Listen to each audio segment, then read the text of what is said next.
Hey Illuminate gang, I am back to catching up again. Day 11, why do I do what I do?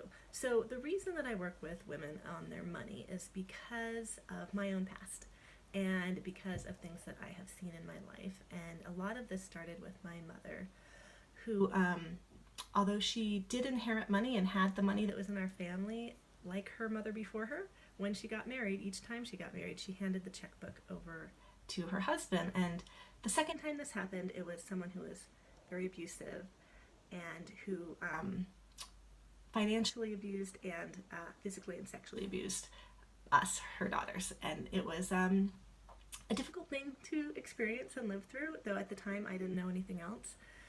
And as I've grown up and I went to trial and testified against my abuser, and that was while I was in college. And I met a lot of other women who had been through a lot of difficult things. And since then in my life, I feel like I'm in a number of groups with women, and the ratio of women who've experienced some kind of abuse or violence in their lives always seems a bit higher than the statistics say that it is. And I see that this has a big effect on our financial well-being. And I also see that women who are financially independent are less susceptible to some of the tactics that abusers often use. So if you have the money to easily leave, you can leave.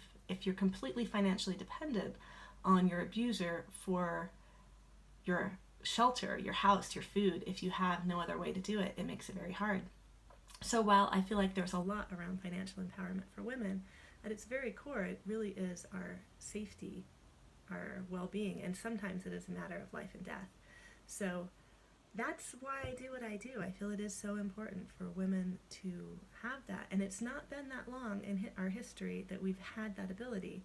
I mean, it's not even been 100 years yet that women have been citizens of the United States. It was 1920 when we got the right to vote. So 3 years from now, it'll be a century that we've been able to vote. But even as late as 1975, we still couldn't have credit cards or bank accounts without male co-signers. So we've come a long way, but we have a long way yet to go. That's what I'm trying to say. Oh shoot, I went over 2:30. Well, thank you guys so much, and I will see you in the next video.